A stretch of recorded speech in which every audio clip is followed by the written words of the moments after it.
السلام علیکم جی my dear YouTube family, امید کرتی ہوں کہ آپ سب ٹھیک ٹھاک ہوں گے، خیر و خیریت سے ہوں گے اپنے اپنے گھروں میں، اور میں بھی بالکل ٹھیک ہوں۔ آبویسلی روڈز کے اوپر ہوں، کام کر رہی ہوں۔ آج ہم جس سلسلے میں بات کریں گے وہ ہے جی ڈرامہ سیریل کبھی میں تو کبھی تم۔ شرجینا نے جس طرح سے ایک نکمے اور ارسپانسبل آدمی کو سدھارنا شروع کیا ہے وہ دیکھنا بہت ہی زیادہ انٹرسٹنگ ہے،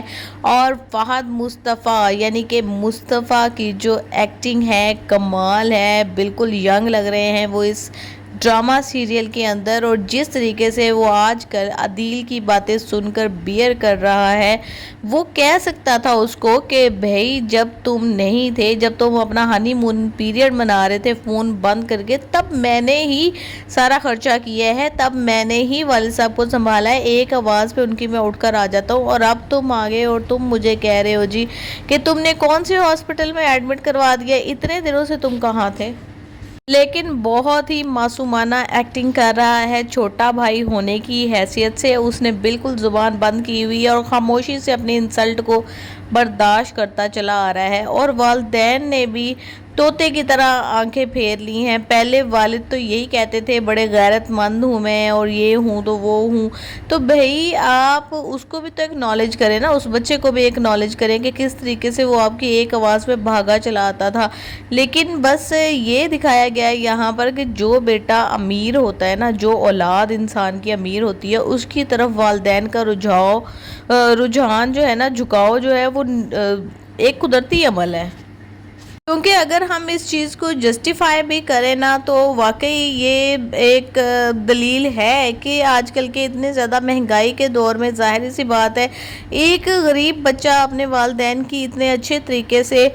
مطلب ٹیک کیئر نہیں کر سکتا جس طرح ہے کہ ایک پیسے والا انسان ٹیک کیئر کر سکتا ہے۔ اب ظاہر ہے ایک بوڑھا انسان ہے، اس کے کمرے میں اگر اے سی نہیں چلے گا، بیمار ہے تو اس کے لیے مشکلات ہوں گی، اگر اس کا علاج ٹھیک سے نہیں ہوگا تب بھی اس کے لیے مشکلات ہوگی۔ تو اس معاملے میں جاوید شیخ کو،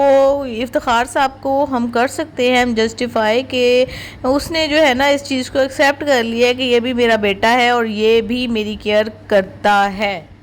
عدیل جو ہے وہ شرجینا کی طرف مائل ہو رہا ہے، بار بار اس سے بات کرنے کی کوشش کرتا ہے، اس کو یہ بتانے کی کوشش کرتا ہے کہ جس مصطفیٰ سے تم نے شادی کر لی میرے انکار کے بعد، اس کے پاس تو کچھ بھی نہیں، 2 ٹکے کا آدمی ہے، ذرا بھی کمپیٹیبل نہیں ہو تم اس کے۔ لیکن شرجینا اس کو منہ توڑ جواب دیتی ہے کہ کمپیٹیبلٹی کا مطلب پیسہ نہیں ہوتا، کمپیٹیبلٹی کا مطلب یہ ہوتا ہے کہ انسان ایک دوسرے کی کیئر کیسے کرتا ہے، وہ ایک دوسرے کے ساتھ کم پیسے کے اندر بھی کس طرح سے نبھا کر سکتا ہے۔ صبح صبح رباب اٹھ کے اس کو کہتی ہے کہ میرا تو دن کافی کے بغیر شروع نہیں ہوتا، کافی بنواؤ۔ تو وہ کہتے ہیں ہمارے گھر میں تو کوئی سرونٹ نہیں ہے، چلو میں ہی کافی بنا کے لاتا ہوں۔ جب کچن میں جاتا ہے تو دیکھتا ہے کہ ارلی مارننگ شرجینا اٹھ کے کام کر رہی ہے، تیزی کے ساتھ ناشتے بنا رہی ہے، چائے بن رہی ہے، سارا کچھ۔ تو وہ خیر جب اسے بات کرنے کی کوشش کرتا ہے تو وہ فٹافٹ اپنا ناشتہ لے کر کمرے میں چلی جاتی ہے۔ وہ کافی پھینٹتے ہوئے سوچتا ہے کہ بیوی ہوتی تو شرجینا جیسی اور دولت ہوتی تو رباب جیسی، پھر زندگی جینے کا مزہ ہی آ جاتا۔ لیکن ایک بات کو اگر فیئرلی دیکھا جائے تو راحیل ایک انتہائی اعلیٰ درجے کا اپرچونسٹ نکلا۔ اس نے شادی سے 1 ہفتہ پہلے صرف اس کو جیسے ہی اپرچونٹی ملی اسے فوراً شرجینا کو چھوڑ دیا اور فوراً اپنی باس لیڈی سے جو ہے نا شادی کر لی، کیونکہ اس کو اپرچونٹی مل رہی تھی، اس نے لے لی۔ اس نے اپنی عزت کا، اس نے اپنی سیلف رسپیکٹ کا خیال نہیں کیا کہ کل کو اس عورت کے سامنے میری کیا عزت ہوگی۔ کہ مصطفیٰ اتنا کوئی گریڈی انسان نہیں ہے اور شرجینا ہر حال میں اس کا ساتھ دے رہی ہے، اس نے اس کی سکلز کو پہچانا ہے جس میں وہ انٹرسٹ رکھتا ہے، پھر اسی کے ذریعے سے وہ اس کو موٹیویٹ کر رہی ہے، اور وہ اس کو بتاتی ہے کہ تمہاری کم کمائی بھی میرے لیے بہت زیادہ، میں تمہارے ساتھ بہت خوش ہوں، ہر طرح سے خوش ہوں۔